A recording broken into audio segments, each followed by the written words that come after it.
Tem uma pergunta aqui que eu achei muito interessante. Padre Fábio, tenho 25 anos e sempre apresentei quadros de depressão na minha vida. Muito em parte porque eu tenho uma deformação física e o clima na minha casa é sempre muito pesado. Meus pais também têm depressão, minha mãe tem problema crônico de acumular lixo dentro da nossa casa. O problema que tem me ocorrido é que de um tempo para cá eu passei a ler a Bíblia achando que estou perdido e inculcado demais. Depois eu me arrependo de estar lendo, porque acho que interpreto a palavra de maneira errada.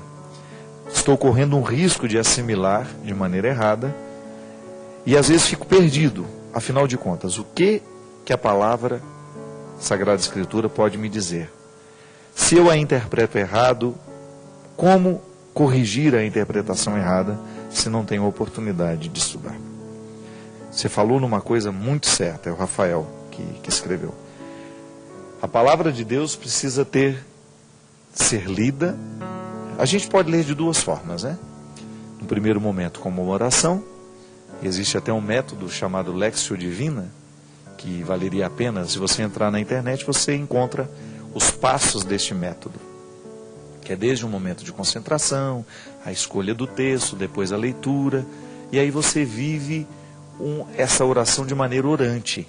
A palavra, e aí você tem as passagens específicas para favorecer a sua oração. Você pega, por exemplo, os Salmos, né? Você pega um trecho do Evangelho, e aí você vai meditar o jeito de Jesus viver, o jeito de ser, o que Jesus disse a essa ou aquela pessoa. Agora, quando nós nos aventuramos em ler todas as páginas da Sagrada Escritura, querendo encontrar respostas para a vida, a gente precisa tomar muito cuidado, porque a Sagrada Escritura é um livro que contou a história de muita gente.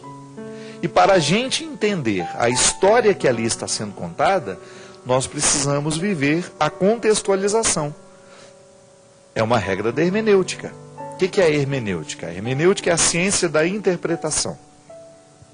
Toda vez que eu faço a leitura de um texto, eu estou num exercício de hermenêutica. Isto é, eu estou tentando entender, fazendo uma interpretação daquilo que eu li. É aí que mora o perigo. Muitas religiões são fundamentalistas, por quê?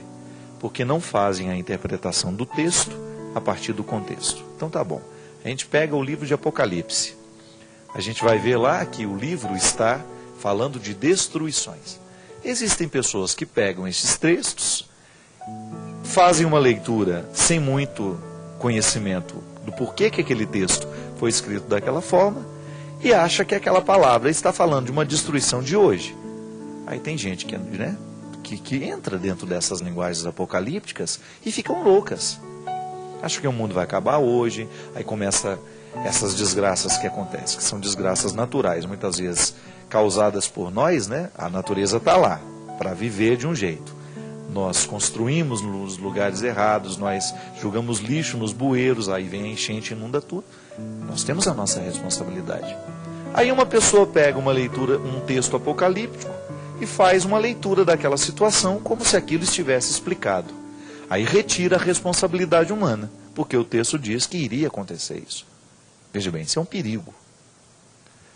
O texto do Apocalipse, só para dar um exemplo, ele foi escrito a partir de uma comunidade que estava vivendo o terror da dominação romana. Então, a comunidade que escreve aquele texto, ela está oprimida. Então, todas aquelas figuras do dragão, do monstro, daquela coisa toda que nós temos dentro da linguagem apocalíptica, cheia de figuras grandiosas, monstruosas, de acordo com a interpretação que nós temos da exegese, da leitura da Sagrada Escritura, o Apocalipse está sendo escrito por uma comunidade que está vivendo uma opressão que tem nome, é o Império Romano. Então o dragão que será massacrado, destruído, é o Império Romano. É a necessidade que o povo tem de criar esperanças para destruir o império que a massacra. Eu me recordo que o padre Mariano, que é um grande teólogo, um grande exegeta, que atualmente é o provincial do Sagrado Coração de Jesus, Padre Mariano é uma das maiores inteligências que eu pude conhecer na minha vida. E era muito bom estudar, ser aluno dele. E ele sempre falava isso, né? O Apocalipse não é um livro que prevê a destruição. O Apocalipse é um livro que está muito mais na perspectiva da construção de um novo tempo que necessariamente na destruição, como a gente pode imaginar e muitas vezes visualizar facilmente a tragédia, né? É a construção de uma esperança. Aquele povo que quer se ver livre da escravidão, então está alimentando dentro do coração e falando com metáforas, isto é, o que é a metáfora? É uma linguagem que ultrapassa o significado das coisas, né? Quando eu falo para você, eu vou lhe oferecer o meu coração, não é uma linguagem literal. Se eu te dou o meu coração, Deus me livre, eu fico sem ele, eu morro daqui a pouco, né? É igual aquela expressão, um beijo no seu coração. Imagine que coisa horrorosa se você vai interpretar essa expressão literalmente falando, fazendo um corte no peito do outro, procurando as vísceras ali e dar um beijo no coração. É muito nojento, né? Aí não, você tem aquelas coisas. O beijo no coração, o que é? Deve ser uma coisa muito carinhosa, né? O que é, Cristian? Um beijo no coração. Você fala isso, não? Um beijo no seu coração? Pode falar também, um beijo no seu fígado, né? Um beijo no seu rim. Você fala, Célia? Fala sim, tem cara de que fala. Enfim, é uma maneira que as pessoas encontram de expressar o tanto que elas gostam. Um beijo no seu coração. Veja bem, é uma metáfora. Eu me utilizo de uma linguagem que é comum. O coração está diretamente ligado ao meu sentimento, né? Muito embora o sentimento seja produzido no cérebro, mas a gente fala o coração. Então veja bem, a linguagem metafórica é para ajudar a dizer aquilo que a gente não pode dizer com tanta clareza. Não é? Então o Apocalipse é uma linguagem assim. Como eles estão escravizados e não podem dizer com muita clareza, eles constroem as metáforas. O império que vai ser desarmado, que vai cair, que vai ser destruído, esmagado, é o Império Romano.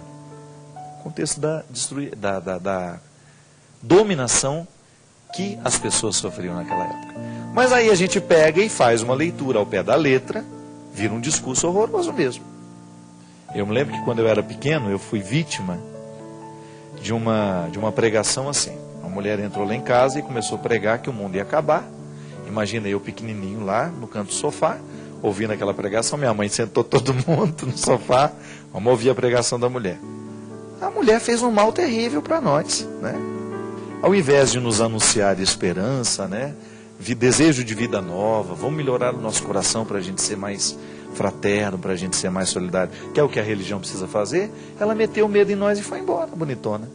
Nós ficamos lá 3, 4 noites sem dormir, achando que ia cair um meteoro lá em casa, e a minha mãe não tinha conhecimento suficiente para desmentir, ficamos no meio da mentira durante muito tempo. Então é muito perigoso, a leitura da Sagrada Escritura precisa ser muito responsável.